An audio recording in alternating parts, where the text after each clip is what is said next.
വീടിനോട് ചേർന്നുള്ള 1.5 ഏക്കർ സ്ഥലത്താണ് ഫാം. 72 അടി നീളവും 27 അടി ഉയരവുമുള്ള തൊഴുത്തിൽ 40 പശുക്കൾക്ക് സുഖമായി നിൽക്കാം. ഇപ്പോൾ 15ഓളം പശുക്കളും 10 കിടാരികളും ഒരു എരുമയുമാണ് ഡാനിഷിന്റെ സമ്പാദ്യം. മുന്തിയ ഇനം ഹോൾസ്റ്റീൻ പശുക്കളാണ് അധികവും, ഒപ്പം ജേഴ്സി, ബ്രൗൺ സ്വിസ് തുടങ്ങിയവയും. ഓരോ പശുവിനും ഇടയിൽ 6 അടി നീളത്തിലും 4 അടി വീതിയിലും കമ്പിവേലി.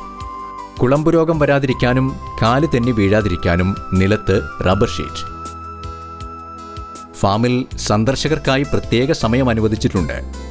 അണുനാശിനിയിൽ കാൽമുക്കിയ ശേഷം ചെരുപ്പിടാതെ മാത്രമേ അകത്ത് കടക്കാനാവൂ എന്ന് മാത്രം.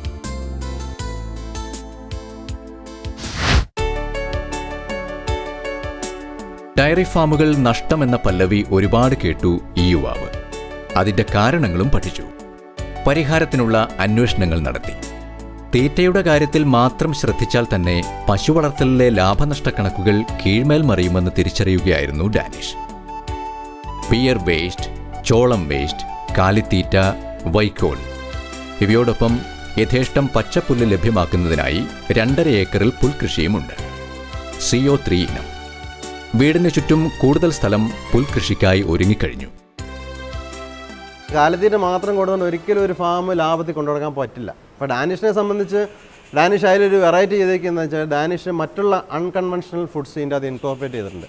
ഉദാഹരണത്തിന് ബിയർ വേസ്റ്റ് ഡാനിഷ് അതാണ് ഇപ്പോൾ മെയിനായിട്ട് ഡാനിഷ് കൂടുതൽ കൊടുക്കുന്നത് ബിയർ വേസ്റ്റാണ്.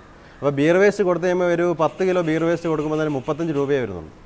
10 കിലോ ബിയർ വേസ്റ്റ്, പിന്നെ കുറച്ച് കാലിത്തീറ്റ, പിന്നെ കുറച്ച് പുല്ല്, പിന്നെ അസോള, ഇതൊക്കെയാണ് ഡാനിഷ് ചെയ്യുന്നത്. പിന്നെ ഡാനിഷിന് ഇതിൻ്റെ അത് വേറെ വെച്ചാൽ ചാണകത്തിന് ഏകദേശം മാർക്കറ്റ് ഉള്ളതുകൊണ്ട് ഒരു പശുവിന് ഏകദേശം 2 കൊട്ട ചാണകത്തിൻ്റെ അടുത്ത് ഡാനിഷിന് കിട്ടും. അതിനിവിടെ ഏകദേശം ഒരു 50 രൂപ, ഒരു 2 കൊട്ട ചാണകത്തിന് ഏകദേശം 50 രൂപ വിലയുണ്ട്.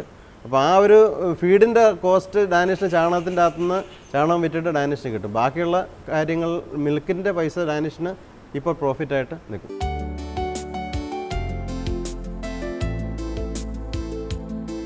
ഓരോ പശുവിനും വില 1.5 ലക്ഷം വരും. മുന്തിയ ഇനം പശുക്കൾക്ക് അതിനു തക്ക പരിചരണം വേണം. രോഗബാധകൾ കടന്നുവരാനുള്ള സാധ്യത ഓരോ മണിക്കൂറിലുമുണ്ട്. ഇക്കാര്യങ്ങളിൽ ഏറെ ബോധവാനാണ് ഡാനിഷ്.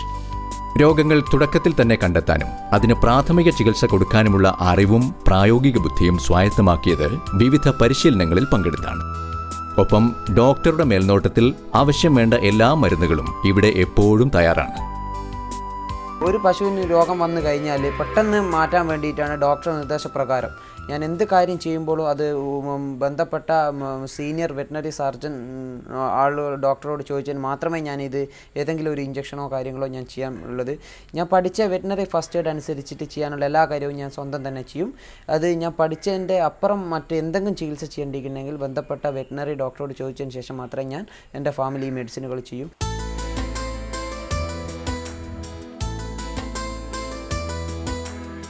ഓരോ പശുവിനും വ്യക്തമായ രേഖകൾ ഉണ്ടിവിടെ. അവയുടെ എല്ലാ വിവരങ്ങളും രേഖപ്പെടുത്തി വയ്ക്കാൻ പ്രത്യേകം റെക്കോർഡ് ബുക്കുകൾ സൂക്ഷിക്കുന്നുണ്ട് ഡാനിഷ്. ഒപ്പം വരവ് ചെലവ് കണക്കുകളും കൃത്യമായി രേഖപ്പെടുത്തുന്നതിനാൽ ലാഭനഷ്ടങ്ങളെക്കുറിച്ച് ഡാനിഷിന് ആധികാരികമായി തന്നെ സംസാരിക്കാനാവുന്നു. എനിക്കിപ്പോൾ ഒരു 25 ലിറ്റർ പാലുള്ള പശുവിന് ആകെ 50 രൂപ എടുത്തോളാണ് ചിലവ് വരുന്നത്. സാധാരണ ഒരു 25 ലിറ്റർ പാലുള്ള പശുവിന് കാറ്റിൽ ഫീഡ് കൊണ്ട് നിർത്തുകയാണെങ്കിൽ ഏകദേശം 150 രൂപ ചിലവ് വരും.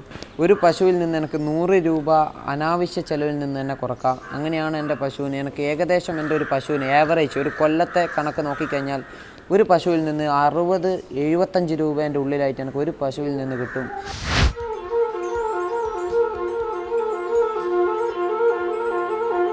ഒരു ഡയറി ഫാം, കുറേയേറെ പശുക്കൾ, അവയെ നോക്കാൻ അയൽനാട്ടിൽ നിന്നും ഒരു കുടുംബം. ഇങ്ങനെ മറ്റാരെയെങ്കിലും മനസ്സിൽ കരുതി ഡയറി ഫാം തുടങ്ങുന്നവരുണ്ട് നമ്മുടെ നാട്ടിൽ. ചാണകവും ഗോമൂത്രവുമെല്ലാം നികൃഷ്ട വസ്തുക്കളായി തോന്നുന്ന കുടുംബം. അവിടെ ഫാം ഒരു സമ്പൂർണ്ണ പരാജയമായി മാറും. ഇക്കാര്യത്തിൽ ഏറെ ഭാഗ്യവാനാണ് ഡാനിഷ്.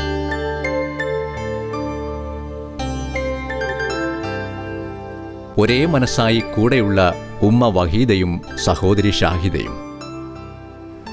ഡാനിഷ് രാവിലെ 3 മണിക്ക് തന്നെ എണീറ്റിട്ടാണ് ഈ ഫാമിലേക്ക് വരല്. പിന്നെ അതിന് വേണ്ട പശുവിന് വേണ്ട എല്ലാ ഇതുകളും ഡാനിഷ് തന്നെ ചെയ്തു. പിന്നെ അതിൻ്റെ കൂടെ തന്നെ ഞങ്ങൾ എനിക്ക് ക്ലാസ്സിൽ പോകുന്ന ഇതാക്കാനുള്ള എല്ലാ ഇതും ഞാനും ഷാദിയും കൂടി എനിക്ക് വേണ്ടി എല്ലാ ഹെൽപ്പും ചെയ്തു കൊടുക്കുന്നുണ്ട്. എല്ലാ കാര്യങ്ങളിലും സഹായിയായി 25 വർഷത്തെ അനുഭവ സമ്പത്തിന്റെ തിളക്കവുമായി രാംദാസും കൂടെയുണ്ട്. നല്ല വൃത്തി തന്നെയാണ് രാംദാസ് ഇവിടെ ചെയ്യൽ. എന്ത് അസുഖം വന്നു കഴിഞ്ഞാലും തിരിച്ചറിയാനുള്ള ഒരു കഴിവും രാമദാസിനുണ്ട്. 25 വർഷത്തെ പ്രാക്ടീസും രാമദാസിനുണ്ട്. ഈ ഏകദേശം തമിഴ്നാട്ടിലും കേരളത്തിലുള്ള ഏകദേശം ഫാമിലും രാമദാസ് വർക്ക് ചെയ്തിട്ടുണ്ട്. നല്ലൊരു ഡയറി ഫാമിൽ പൂർണ്ണ ആരോഗ്യമുള്ള ഒരു പറ്റം മൃഗങ്ങളുണ്ടാവണം. രോഗം സമ്മാനിക്കാത്ത ഒരു പരിസരമുണ്ടാവണം. അഥവാ രോഗമെത്തിയാൽ അതിനെ തളച്ചിടാൻ, മറ്റുള്ളവയ്ക്ക് പകരാതെ നോക്കാൻ എല്ലാം എപ്പോഴും എത്തുന്ന കണ്ണും കൈയും ഉണ്ടാവണം. ഡാനിഷ് ഇക്കാര്യത്തിലും ഏറെ ഭാഗ്യവാനാണ്. കാരണം കുന്നുമ്മൽ മൃഗാശുപത്രിയിലെ ഡോക്ടർ ബേബിക്കും ഈ ഫാം ഡാനിഷിനോടൊപ്പം തന്നെ പ്രധാനപ്പെട്ടതാണ്. ഞാൻ ആഴ്ചയിൽ മിക്കവാറും 3-4 ദിവസങ്ങളിൽ ഇവിടെ വരാറുണ്ട്. ഓഫീസ് ടൈം കഴിഞ്ഞിട്ട് ഇവിടെ വന്ന് മൊത്തം ഒന്ന് ജനറൽ ചെക്കപ്പ് ചെയ്ത് പോകാറുണ്ട്. പിന്നെ ഡാനിഷിന് കുറേ കാര്യങ്ങൾ ഫസ്റ്റ് എയ്ഡ് കാര്യങ്ങളൊക്കെ പഠിച്ചുകൊണ്ട് കുറേ കാര്യങ്ങൾ ഡാനിഷിന് തെർമോമീറ്റർ ആണ് എന്ത് പ്രശ്നമുണ്ടെങ്കിൽ ഡാനിഷ് അന്നേരം തന്നെ അതിൻ്റെ ആനിമലിൻ്റെ ടെമ്പറേച്ചർ നോക്കും. അപ്പോൾ ആ വേരിയേഷൻ എത്രയുണ്ടെന്ന് അവന് അറിയാൻ പറ്റും. പെട്ടെന്ന് തന്നെ ഇപ്പോൾ ഞാനിവിടെ ഇല്ലെങ്കിൽ തന്നെ എന്നെ ഫോണിൽ വിളിച്ച് ബന്ധപ്പെടുക എന്താ ചെയ്യേണ്ടതെന്ന് ചോദിച്ചാൽ അപ്പോൾ അവന് ചെയ്യാൻ പറ്റുന്ന മരുന്നുകളൊക്കെ ഇവിടെ കോമൺ മെഡിസിൻസ് ഒക്കെ ഉണ്ട്, അതൊക്കെ തന്നെ അവൻ കൊടുക്കും.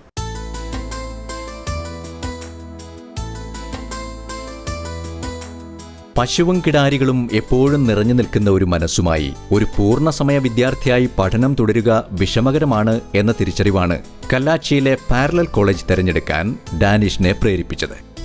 ഇടയ്ക്ക് കണ്ടെത്തുന്ന സമയത്ത് പഠനത്തിലും ശ്രദ്ധ വയ്ക്കുന്നു ഈ +2കാരൻ. ഞാൻ പുലർച്ചെ 3 മണി മുതൽ 9 മണി വരെ ഫാമിൽ തന്നെയാണ്. അതേസമയം ഉച്ചക്ക് 2 മണിക്ക് വന്നു കഴിഞ്ഞാൽ ഭക്ഷണം കഴിച്ച് ഒരു 6-6:30 വരെ ഫാമിൽ തന്നെയാണ്. പിന്നെ 7 മണി ഒരു 2 മണിക്കൂർ ഞാൻ പഠിക്കാൻ വേണ്ടി ഈ സമയം മാറ്റി വെക്കും. 9 മണി കഴിഞ്ഞാൽ പിന്നെയും തിരിച്ച് ഫാമിൽ തന്നെ 11 മണി വരെ ഞാൻ ഫാമിൽ തന്നെ ഉണ്ടാവും. എന്തെങ്കിലും രോഗം ഉണ്ടെങ്കിൽ അന്നേരം തന്നെ ഡോക്ടർ അസമയം തന്നെ 11 മണിയായാലും അത് 1 മണിയായാലും ഡോക്ടറെ കൂട്ടിക്കൊണ്ടുവന്ന് ചികിത്സ വേണ്ടത്ര. ഒരുപാട് പാഠങ്ങൾ മനസ്സിൽ കുറിച്ചിട്ടാണ് ഡാനിഷ് ഒരു സ്വപ്നം യാഥാർത്ഥ്യമാക്കിയത്. എങ്കിലും ചില പിഴവുകൾ നാട്ടിൽ ചെറിയ എതിർപ്പുകൾ സൃഷ്ടിച്ചു. ഇതിൻ്റെ വേസ്റ്റ് മാനേജ്മെൻറ്റ് ഇപ്പോൾ ഡാനിഷ് ചെയ്തിരിക്കുന്നത് 2 ടാങ്കുകൾ, ഒന്നിൻ്റെ അകത്ത് ചാണകം എന്ന്, ഒന്നിൻ്റെ അകത്ത് മൂത്രവും പശുവിനെ കഴുകുന്ന വെള്ളവും സ്റ്റോക്ക് ചെയ്യുന്നു. ഈ സ്വാഭാവികമായിട്ടും മൂത്രവും പശുവിനെ കഴുകുന്ന വെള്ളവും സ്റ്റോക്ക് ചെയ്യുന്ന സ്ഥലത്ത് പ്രത്യേകിച്ച് വാട്ടർ ടേബിൾ വളരെ ഉയർന്ന സ്ഥലമാണ്. ഇവിടെ വെള്ളം വളരെ, കാരണം മഴയൊക്കെ പെയ്യുമ്പോൾ ഉറവ മുകളിൽ നിന്ന് വരും. അപ്പം ഈ കുഴിയിൽ ഉറവ വരും. ഉറവയും എല്ലാം കൂടി ഇത് വരുമ്പോൾ സ്വാഭാവികമായിട്ടും കൊതുക് പെരുകും. അപ്പോൾ സന്ധ്യാസമയത്ത് കൊതുക്, പിന്നെ അറിയാമല്ലോ പുതിയൊരു ഫാമിൽ ഒരു സ്മെല്ലുണ്ടാവും, ഒരു മണമായിട്ട് പരിചയപ്പെടേണ്ട ഒരു വിഷയം വരും. നാട്ടുകാരുടെ വാക്കുകൾക്ക് കാതോർക്കുമ്പോഴും പ്രശ്നങ്ങളെ ക്രിയാത്മകമായി സമീപിച്ച് മുറിവുകൾ ഉണക്കുവാനും നാടിനാവശ്യമായ ഒരു മേഖലയിലേക്കുള്ള ഡാനിഷിന്റെ നിശ്ചയദാർഢ്യം അംഗീകരിക്കാനും പഞ്ചായത്ത് തയ്യാറായി എന്നത് സന്തോഷകരമാണ്. പഞ്ചായത്ത് പ്രസിഡന്റ് ചെയർമാൻ ആയിക്കൊണ്ട് വെറ്ററിനറി ഡോക്ടർ കൺവീനറായിക്കൊണ്ടുള്ള സബ് കമ്മിറ്റിയാണ് ഉണ്ടാക്കിയത്. ആ സബ് കമ്മിറ്റി ചേർന്ന് ചില പരിഹാര നടപടികൾ മുന്നോട്ട് വെച്ച് എല്ലാവരും അതിൽ ഒരൊറ്റ അഭിപ്രായക്കാരായിരുന്നു. ഉൽപ്പാദന രംഗത്ത് വളരെ നല്ല ഒരു സംരംഭമാണ് ആരംഭിച്ചിട്ടുള്ളത്. അത് ഏത് വിധേനയും നിലനിർത്തണം. അതേസമയം അതിനുവേണ്ടി ജനങ്ങൾ അവിടെ നിന്ന് ഒഴിഞ്ഞു പോകുന്ന വിധത്തിലുള്ള പരിസര മലിനീകരണ പ്രശ്നം ഉണ്ടാക്കിക്കൂടാ. സൃഷ്ടിപരമായി അതിനെ സമീപിക്കാൻ ഡാനിഷിനും കഴിഞ്ഞിരിക്കുന്നു. ഇപ്പോൾ എനിക്ക് കുറച്ചും കൂടി ഹൈജീനിക് മോഡൽ എൻ്റെ ഫാം കൊണ്ടുവരണമെന്ന് ആഗ്രഹമുണ്ട്. അത് ഞാൻ 2-3 മാസം കൊണ്ട് ഞാൻ ഈ ഫാം ഗ്രീൻ ഹൗസ് കൊണ്ട് മറിച്ച് മിസ്റ്റ് ഫിറ്റ് ചെയ്യാണ്. പശുവിന് വേണ്ടത്ര തണുപ്പ് കിട്ടിക്കഴിഞ്ഞാൽ ഹൈബ്രിഡ് വെറൈറ്റി പശുക്കളെ കൊണ്ടുവരാൻ പറ്റും. ഒരു 50 ലിറ്റർ, ഇപ്പോൾ എൻ്റെ ഫാമിലുള്ള 30 ലിറ്ററാണ്. കുറച്ചും കൂടി ഒരു 50 ലിറ്റർ 60 ലിറ്റർ ആക്കാൻ വേണ്ടി അതിൻ്റെ കുറച്ച് വേറിട്ട ചിന്തകളിലൂടെ തന്റെ ഫാമിനെ ഒരു സ്വപ്ന ഫാമാക്കി മാറ്റാനുള്ള എല്ലാ തയ്യാറെടുപ്പുകളും ഈ മനസ്സിൽ നാം വിട്ടു കഴിഞ്ഞു. എന്താണ് നടക്കുന്നതെന്ന് കാണാൻ വേണ്ടിയിട്ട് 2-3 മാസം കൊണ്ട് ഞാൻ മൊത്തം ഇത് കമ്പ്യൂട്ടറൈസ്ഡ് ആക്കുന്നുണ്ട്.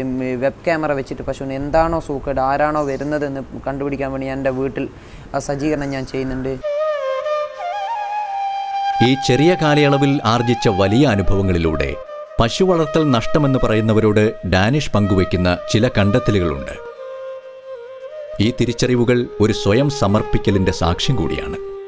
പശു വളർത്തുന്ന ആൾ ആരാണെങ്കിലും 24 മണിക്കൂർ, ഒരു ദിവസം 24 മണിക്കൂറിൽ 12 മണിക്കൂറെങ്കിലും ഫാമിൽ ചെലവഴിക്കുന്ന ഒരു കർഷകന് മാത്രമേ ഫാം മുന്നോട്ട് കൊണ്ടുപോകാൻ പറ്റൂ.